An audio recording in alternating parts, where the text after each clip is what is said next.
বন্ধুরা, থাম্বনেল দেখে তো বুঝতেই পেরে গেছেন আজকে আমি খুবই একটা হেলদি ব্রেকফাস্ট রেসিপি শেয়ার করব। নমস্কার বন্ধুরা, আমার চ্যানেলে আপনাদেরকে জানাচ্ছি অনেক অনেক স্বাগত। বন্ধুরা, আজকে চটজলদি হেলদি ব্রেকফাস্ট রেসিপি শেয়ার করছি, তাহলে ভিডিওটা শুরু করা যাক। এখানে আমি একটা বড় বাটি নিয়ে নিয়েছি, এর মধ্যে এক বাটি সুজি নিলাম আর এক বাটি নেব টক দই।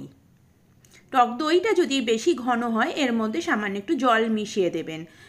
এটা দিয়ে খুব ভালো করে মিশিয়ে আমি 10 মিনিটের জন্য রেখে দেব।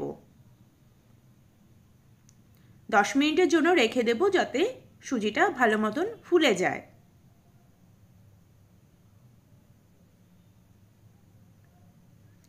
এবার একটা বাটিতে আমি জল নিয়ে নিচ্ছি, এর মধ্যে দিয়ে দেব গাজর, বিনস, ক্যাপসিকাম, টমেটো, এগুলো ভালো করে ধুয়ে নিচ্ছি।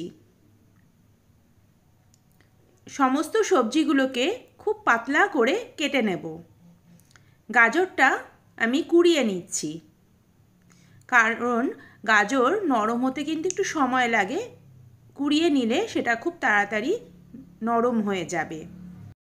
কুড়িয়ে নিচ্ছি, অথবা আপনারা একদম ছোট করে কেটেও দিতে পারেন। ভালো করে আমি পুরো গাজরটা কুড়িয়ে নিলাম।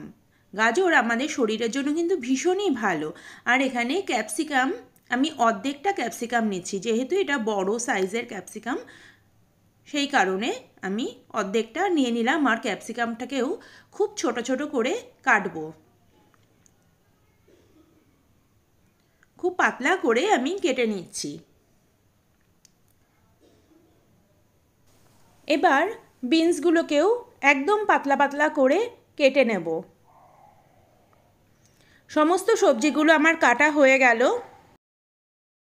এবার কড়াইতে 1 চামচ আমি রিফাইন তেল দিলাম। আর তেলটা ভালো মতন গরম হয়ে গেলে এখানে হাফ চামচ সর্ষে ফোড়ন দেব আর দেব কারি পাতা ফোড়ন।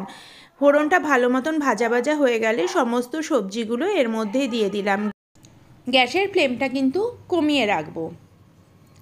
এর মধ্যে হাফ চামচ নুন দিয়ে ভালো করে নাড়াচাড়া করে আমি ঢাকা দিয়ে রেখে দিচ্ছি নরম হওয়া পর্যন্ত।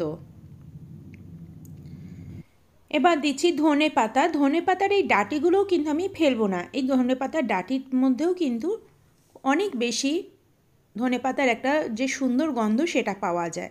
তো আমি এই সবজির মধ্যেই ধনে পাতার ডাঁটিটাও দিয়ে দিলাম। দিয়ে ভালো করে নাড়াচাড়া করছি আর খুন্তি দিয়ে দেখে নিচ্ছি যে সবজিগুলো আমাদের সিদ্ধ হয়েছে কি না। এদিকে ধনে পাতাটাও আমি কুচিয়ে নিচ্ছি।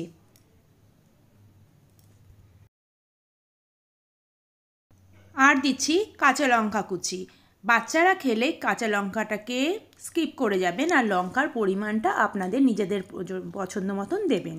এখানে এবার সুজিটা নিয়ে আসলাম। সুজিটা বেশ ভালো মতন নরম হয়ে গেছে। এখানে সামান্য একটু নুন দিলাম, কারণ মনে রাখবেন এখানে আমার সবজির মধ্যেও কিন্তু নুন দেওয়া রয়েছে। আর দিলাম 1 চামচ বেকিং পাউডার।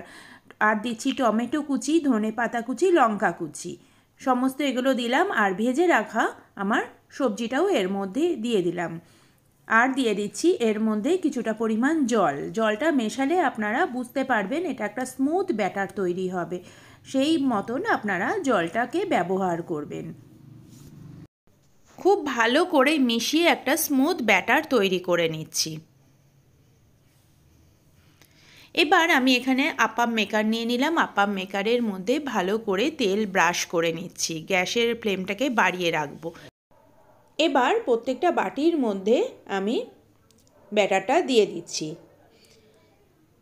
এবার গ্যাসের ফ্লেমটা কিন্তু এবার কমিয়ে দিতে হবে। প্রথমে বাড়িয়ে তারপরে কমিয়ে দেব যখন এই ব্যাটারটা এর মধ্যে দেব। আর আপ্পাম মেকার না থাকলে টেনশনের কোনো ব্যাপার নেই। ননস্টিক প্যানের মধ্যে তেল ব্রাশ করে এর মধ্যে প্যানকেক বানিয়ে ফেলবেন। গ্যাসের ফ্লেমটাকে কমিয়ে রেখেছি। এবার ঢাকা দিয়ে আমি কিছুক্ষণের জন্য রেখে দেব। এবার এই দিকে আমার এটাও কিন্তু প্রায় অনেকটা হয়ে এসছে। এবার একটা দিক আমি উল্টে দেখছি। কিছুক্ষণ পরে আবার আমি উল্টে দিচ্ছি। এক পিঠটা ভালো মতন হয়ে গেছে, বুঝতেই পারছেন। যখন এরকম কোনো কিছু দিয়ে যখন আমি নাড়াচ্ছি তখন কিন্তু অনায়াসে ভালো মতন উল্টে যাচ্ছে। খুব ভালো মতন উল্টে গেল। এবার আমি আবার ঢাকা দিয়ে কিছুক্ষণের জন্য রেখে দিচ্ছি। এইদিকে প্যানেরটাও আমি উল্টে দিচ্ছি উল্টো পিঠটা ভালো মতন সেঁকার জন্য। ব্যাস হয়ে গেল আমার চটজলদি ব্রেকফাস্ট, খুবই হেলদি। বন্ধুরা, আমার এই রেসিপি যদি আপনাদের ভালো লাগে, লাইক, শেয়ার, কমেন্ট আর সাবস্ক্রাইব করতে ভুলে যাবেন না। পাশে থাকা বেল আইকনটিও বাজিয়ে দেবেন, তাহলে আমার ভিডিও সমস্ত নোটিফিকেশন আপনাদের কাছে সবার আগে পৌঁছে যাবে।